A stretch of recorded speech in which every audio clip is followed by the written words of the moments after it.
શ્રી ગણેશાય નમઃ. આપણી YouTube channel ભક્તિ સત્સંગમાં આપ સૌનું સ્વાગત છે. આજના આ વિડીયોમાં આપણે જાણીશું ફાગણ માસમાં આવતા હોળાષ્ટક વિશે. હોળાષ્ટક જે ઉદય તિથિ અનુસાર તારીખ 24 ફેબ્રુઆરી 2026 થી લઈને તારીખ 3 માર્ચ 2026 સુધી ચાલશે. આ 8 દિવસ કોઈ પણ લૌકિક કાર્ય થતા નથી, પરંતુ આ 8 દિવસમાં શું કરવું શું ન કરવું તે સર્વ કાંઈ આપણે આ વિડીયોમાં જાણીશું. હિન્દુ ધર્મ અનુસાર ફાગણ માસનું આગમન થાય એટલે રંગ ઉત્સવ જરૂર યાદ આવે છે. હોલિકા દહનનું પણ સ્મરણ થાય છે. આ માસમાં 8 દિવસ એવા હોય છે કે જેમાં આપણે કોઈ પણ શુભ કાર્ય કરી શકતા નથી, જેને હોળાષ્ટક કહેવાય છે. આપણા હિન્દુ પંચાંગ અનુસાર હોળાષ્ટકની શરૂઆત તારીખ 24 ફેબ્રુઆરી 2026 મંગળવારના દિવસે થઈ રહી છે, જે તારીખ 3 માર્ચ 2026 મંગળવારે સમાપ્ત થશે. સનાતન ધાર્મિક શાસ્ત્ર અનુસાર હોળાષ્ટક સમય 8 ગ્રહ અશુભ મનાય છે. તેમની સ્થિતિ અનુકૂળ હોતી નથી, એટલા માટે કોઈ પણ શુભ કાર્ય કરવાથી લાભ થતો નથી. એટલા માટે આપણા ઋષિ મુનિઓએ અર્થાત જ્યોતિષશાસ્ત્ર અનુસાર જોઈએ તો આ 8 દિવસમાં કોઈ પણ લૌકિક કાર્ય કરી શકાતા નથી. માત્ર પ્રભુનું સ્મરણ થાય છે અને ધાર્મિક કાર્ય થઈ શકે છે. હોળાષ્ટક દરમિયાન વિષ્ણુ સહસ્ત્ર નામ છે, શ્રી હનુમાન ચાલીસા પાઠ છે, મહામૃત્યુંજય મંત્રનો જાપ છે, ભગવાન નૃસિંહના મંત્રનો જાપ કરી શકાય છે, આરાધના કરી શકાય છે. હોળાષ્ટક દરમિયાન જરૂરિયાતમંદને દાન પુણ્ય કરવું જોઈએ, એ શ્રેષ્ઠ મનાય છે. આ હોળાષ્ટક દરમિયાન પિતૃની શાંતિ માટે તર્પણ આદિ પણ કરી શકાય છે. ગ્રહ શાંતિ પણ કરી શકાય છે, કારણ કે હોળાષ્ટક એ 8 દિવસ છે જેમાં ભગવાન ભક્ત પ્રહલાદજીએ ભગવાન શ્રી હરિની ભક્તિ કરી સ્મરણ કર્યું હતું. હોળાષ્ટક એ 2 શબ્દથી બનેલું છે, હોલી અને અષ્ટક. મતલબ હોળાષ્ટક જેમાં 8 દિવસ સુધી આધ્યાત્મિક અવસર પ્રાપ્ત થાય છે. આ અવસરને પ્રાપ્ત કરીને આંતરિક શુદ્ધિ તથા નકારાત્મક ઉર્જા તેને દૂર કરવાનો મોકો મળે છે. જ્યોતિષશાસ્ત્ર અનુસાર આ દિવસો નકારાત્મક ઉર્જાના પ્રભાવમાં રહે છે, એટલા માટે ભગવાન નૃસિંહની આરાધના થાય છે, ભગવાન વિષ્ણુની આરાધના થાય છે, જેથી સકારાત્મકતા વધારી શકાય છે. ઉદયાતિથિ અનુસાર 24 ફેબ્રુઆરીએ હોળાષ્ટકનો આરંભ થાય છે, પરંતુ પૂર્ણિમાએ આ હોળાષ્ટક પૂર્ણ થાય છે. તે તિથિ વિશે જાણી લઈએ કે તિથિ ક્યારે આરંભ થાય છે. ફાગણ માસની પૂર્ણિમાની તિથિનો પ્રારંભ થાય છે તારીખ 2 માર્ચ 2026 સાંજે 5:55 આ તિથિ સમાપ્ત થાય છે તારીખ 3 માર્ચ 2026 સાંજે 5:07 રાત્રિની તિથિ અનુસાર તારીખ 2 માર્ચ પૂર્ણિમાનું વ્રત કરાશે. હોલિકા દહનનું મુહૂર્ત છે તારીખ 2 માર્ચ 2026 સોમવારે સાંજે 6:41 થી 9:08 સુધી હોલિકા દહનનું શુભ મુહૂર્ત છે. તારીખ 3 માર્ચ 2026 મંગળવારે ધૂળેટી એટલે કે રંગોવાળી હોળીનો ઉત્સવ મનાવાશે અને 3 માર્ચે સવારે દાન પુણ્ય કરી શકીએ છીએ અને 3 માર્ચે દેશભરમાં રંગ ઉત્સવ ઉજવાશે. જે હોલિકા દહનનું સ્થાન છે ત્યાં ગોબરથી લિંપન થાય છે, ગંગાજલ આદિથી લિંપન થાય છે, છંટકાવ થાય છે, સાથે જ હોલિકાનો દંડ પણ લગાવવામાં આવે છે. તે આજથી શરૂ થાય છે, જેમાં એક હોલિકા અને બીજા પ્રહલાદના રૂપમાં માનવામાં આવે છે. આમ 2 દંડ લગાવાય છે. હવે હોળાષ્ટક દરમિયાન આપણે શુભ કાર્ય શા માટે નથી કરતા તેનું કારણ પણ જાણી લઈએ. હોળાષ્ટક દરમિયાન ચંદ્રમાં અષ્ટમીએ, નવમીએ સૂર્ય એકાદશીએ શુક્ર અને દ્વાદશીએ ગુરુ અને ત્રયોદશીએ બુધ, ચતુર્દશીએ મંગળ અને પૂર્ણિમાના દિવસે રાહુ ઉગ્ર સ્વભાવમાં રહે છે. ગ્રહોના આવા પરિણામના કારણે મનુષ્ય જે નિર્ણય લે છે, નિર્ણય ક્ષમતા હોય છે તે કમજોર બની જાય છે અને આ કારણે વારંવાર નિર્ણય ખોટા પડી શકે છે અને જે નિર્ણય લઈએ તેમાં હાનિ પણ પહોંચી શકે છે તેવી આશંકા છે. કુંડળીમાં નીચ રાશિમાં ચંદ્રમા હોય અથવા વૃશ્ચિક રાશિમાં નીચેનો ચંદ્ર હોય કે ચંદ્ર છઠ્ઠે અથવા આઠમા ભાગમાં હોય ત્યારે પણ આ દિવસોમાં સતર્ક રહેવું જોઈએ. ચંદ્રમા મનના કારક છે.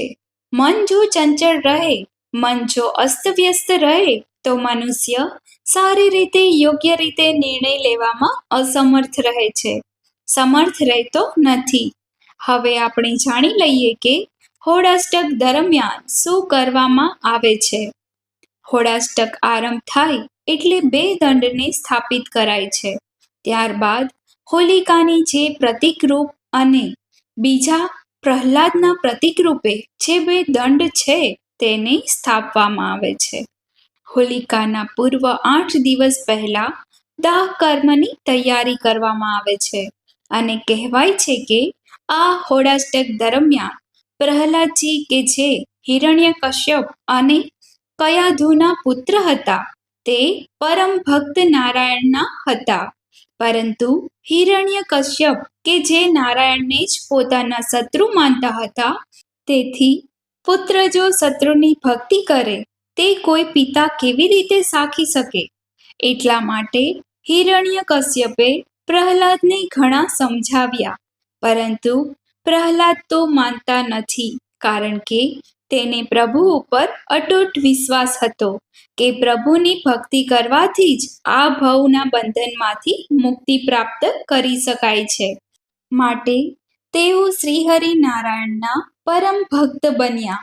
જ્યારે હિરણ્યકશ્યપે જોયું કે પ્રહલાદજી માનતા નથી, ત્યારે આ 8 દિવસ સુધી પ્રહલાદજી ઉપર નારાયણ વિમુખ થવા માટે અનેક કષ્ટ ઉપાય કરીને આપ્યા. પ્રહલાદજીને ફાગણ માસના શુક્લ પક્ષની અષ્ટમીની તિથિએ પ્રહલાદજીને બંદી બનાવવામાં આવ્યા હતા અને મૃત્યુના હેતુ અર્થે અનેક યાતનાઓ દેવામાં આવી, પરંતુ પ્રહલાદજી વિચલિત ન થયા. તેમને ભગવાન શ્રી હરિ નારાયણ પ્રત્યે જે શ્રદ્ધા હતી તે પ્રતિદિન વધતી જતી હતી. આવા પિતા દ્વારા દેવામાં આવેલા કષ્ટો ઉપરાંત પણ પ્રહલાદજીને અંતે મૃત્યુ દેવા માટે પણ ઉપાય શરૂ કરવામાં આવ્યા. પરંતુ ભક્ત પ્રહલાદજી પ્રભુ ભક્તિમાં એટલા માટે લીન હતા કે તેમને ખ્યાલ જ ન આવ્યો કે તેમને કઈ કઈ પીડા પહોંચાડવામાં આવે છે. પ્રહલાદજીને કોઈ પણ પીડા દેવામાં આવે, મૃત્યુતુલ્ય હોય છતાં પણ તેઓ ઉગરી જ જતા હતા પ્રભુ ભક્તિના કારણે. આમ 7 દિવસ વીતી ગયા. 8મા દિવસે ભાઈ હિરણ્યકશ્યપની પરેશાની જોઈને તેમની બહેન હોલિકા ભાઈ પાસે આવે છે અને કહે છે કે હે ભાઈ, મને બ્રહ્માજી દ્વારા વરદાન છે કે અગ્નિ મને બાળી શકતું નથી. જો તમે કહો તો પ્રહલાદને હું મારા ખોળામાં બેસાડીને અગ્નિ પ્રજ્વલિત કરું, જેથી પ્રહલાદ ભસ્મીભૂત થઈ જશે અને તમારું કામ અને તમારી ચિંતા પણ દૂર થશે. એમ પણ આવો પુત્ર જે શત્રુનો ભક્ત છે તે મારા કોઈ કામનો નથી. ત્યારે બહેન હોલિકાએ પ્રહલાદજીને ખોળામાં બેસાડ્યા અને અગ્નિ પ્રજ્વલિત કરવામાં આવી. હિરણ્યકશિપુએ આ સ્વીકાર કરી લીધું. પરિણામ સ્વરૂપે હોલિકા ભત્રીજા પ્રહલાદને ખોળામાં લઈને જે અગ્નિ પ્રજ્વલિત કરે છે કે તુરંત જ પ્રહલાદ તો પુનઃ જીવિત થઈ જાય છે, જાણે કે પ્રહલાદજી જલમાં બેઠા હોય. તેઓ તેને ઠંડકનો અહેસાસ થાય છે, કારણ કે અગ્નિદેવ જે પ્રભુના ભક્ત છે તેના માટે શીતળતા પ્રદાન કરવાવાળા થઈ ગયા છે અને ભક્તને આઘાત ન થાય. અને હોલિકા આ જ વરદાન હોવા છતાં પણ અગ્નિમાં બળીને ભસ્મભૂત થઈ ગઈ, કારણ કે બ્રહ્માજીએ તેને વરદાન આપ્યું હતું કે જે હું તને શક્તિ આપું છું તે શુભ કાર્ય માટે જ તારા આ વરદાનનો ઉપયોગ કરવાનો છે, કોઈને હાનિ પહોંચાડવા માટે નહીં. પરંતુ હોલિકાએ ભત્રીજાને ભસ્મીભૂત કરવા માટે અને ભાઈની ચિંતા દૂર કરવા માટે આ કાર્ય કર્યું, જેમાં પ્રહલાદનું હિત જોવામાં આવ્યું ન હતું. તેથી બ્રહ્માજીનું આ વરદાન સત્ય થયું અને હોલિકા જ ભસ્મીભૂત થઈ ગઈ. ત્યારથી જ ફાગણ માસના શુક્લ પક્ષની અષ્ટમીની તિથિએ હોલિકા દહનનું સ્થાનનો ગુનાવ કરવામાં આવે છે. આજના દિવસે હોલિકા દહન માટે પ્રતિદિન કંઈક ને કંઈક લાકડી લઈને, ગાયના છાણા લઈને કે કોઈ પણ બળવાની વસ્તુ છે, અગ્નિ પ્રજ્વલિત જેનાથી કરી શકાય છે, સૂકા લાકડા છે, લાકડી છે, તે હોલિકા દહનનું સ્થાન છે જે નિર્મિત કરવામાં આવ્યું છે, જે ચોક્કસ કરવામાં આવ્યું છે, ત્યાં નિત્ય ભક્તજનો જઈને તેમાં લાકડી નાખતા જાય છે અને લાકડીનો ઢગલો 8 દિવસમાં થઈ જાય છે. ત્યારબાદ પૂર્ણિમાની સાંજે સૂર્યાસ્ત સમયની આસપાસ શુભ મુહૂર્તમાં અગ્નિદેવની શીતળતા એવં પોતાની રક્ષા અર્થે અગ્નિદેવની પૂજા થાય છે, હોલિકા દહન કરાય છે અને જે પ્રહલાદજીની રક્ષા થઈ હોલિકાનું દહન થયું. અને બીજે દિવસે એટલા માટે જ રંગ ઉત્સવ મનાવાય છે કે ભક્તની જીત થઈ ભગવાન પધાર્યા, એટલા માટે હોલિકા દહનના બીજા દિવસે આખા દેશમાં રંગોત્સવ ધામે ધૂમેથી મનાવાય છે. આ ઉપરાંત બીજી અન્ય કથા પણ છે. ભગવાન શિવની તપસ્યા ભંગ કરવા માટે કામદેવને દેવતાઓ મોકલે છે, કારણ કે શિવજીના અને પાર્વતીજીના લગ્ન થાય તો જ તેને ત્યાં સંતાનનો જન્મ થાય અને કાર્તિકેય સ્વામીનો જન્મ થાય તો જ અસુરોનો નાશ થઈ શકે. એટલા માટે ઇન્દ્ર દ્વારા કામદેવને શિવજીની તપસ્યા ભંગ કરવા મોકલવામાં આવે છે. કામદેવના બાણથી શિવજીના નેત્ર ખુલે છે. ત્રીજા નેત્રથી કામદેવ ભસ્મ થાય છે અને કામદેવની પત્ની રતિ ભગવાન શિવજી સામે ક્ષમા માંગે છે અને શિવજીને કામદેવને પુનર્જીવિત કરે છે, આશ્વાસન આપે છે. એ ખુશીમાં પણ આ 8 દિવસ સુધી ભગવાન શિવની ભક્તિ થાય છે અને જ્યારે કામદેવ પુનઃ જીવિત થાય છે ત્યારે રંગોત્સવ મનાવાય છે. આમ બે કથા જોડાયેલી છે. હોળાષ્ટક દરમિયાન ભગવાન શ્રી નારાયણનું પૂજન, ભગવાન શ્રી હનુમાનજીનું પૂજન, નૃસિંહ અવતારનું પૂજન થાય છે. આ 8 દિવસો દરમિયાન ભગવાન શિવનો મહામૃત્યુંજય મંત્રનો જાપ કરવું સર્વશ્રેષ્ઠ મનાય છે, જેથી અકાલ મૃત્યુનો ભય ન રહે, સંકટો કષ્ટોમાંથી મુક્તિ મળે, શુભ ફળ પ્રાપ્ત થાય, સાથે જ ગ્રહોનો જે અશુભ પ્રભાવ હોય છે તે પણ ઓછો થાય, તેમજ ગ્રહોનો જે આ 8 દિવસ સુધી ઉગ્ર સ્વભાવ હોય છે તે પણ શાંત થાય અને પ્રભુની કૃપા પ્રાપ્ત થાય. આ હોળાષ્ટક દરમિયાન કોઈ પણ લૌકિક કાર્ય કરવા તે હિતાવહ નથી. ભક્તવત્સલ ભગવાન શ્રી હરિની પૂજા આરાધના કરીને, મંત્ર જાપ કરીને, ભક્તિ કરીને પ્રભુને પ્રાપ્ત કરવાના આ 8 દિવસ છે. પરમ કૃપાળુ પરમાત્મા જે પોતાના ભક્તોની ભાળ હંમેશા રાખે છે. પછી આપણે કોઈ પણ રીતે પ્રભુની ભક્તિ કરીએ, ભજન કરીએ ભાવથી કરીએ, પ્રેમથી કરીએ, જો નામ સ્મરણ કરીએ તો પણ પ્રભુ દોડીને આવે છે. અને જ્યારે પ્રભુ આવે છે તો જન્મ મરણના ફેરામાંથી મુક્તિ અવશ્ય મળે છે. એવા ભાવ સાથે આ 8 દિવસ ઉજવવાના છે. પરંતુ ભગવાનની ભક્તિ કરતી વખતે એટલું ધ્યાન રાખવું કે કોઈને આપણાથી દુઃખ ન થાય. આ જ પરમ ધર્મ મનુષ્યનો છે. મનુષ્ય બનીને રહે. હોળાષ્ટક દરમિયાન શ્રીહરિની ભક્તિ કરીને ભગવાન ઋષિ જે અડધા નર અને અડધા પશુ સિંહ સમાન મુખવાળા ઉત્પન્ન થયા છે અને જેમણો ભક્ત પ્રહલાદ તેમની રક્ષા કરી છે, એવા ભગવાન નૃસિંહને આપણે વંદન કરીએ. ઓમ ઉગ્ર નૃસિંહાય વિદ્મહે વ્રજનખાય ધીમહિ તન્નો નૃસિંહ પ્રચોદયાત.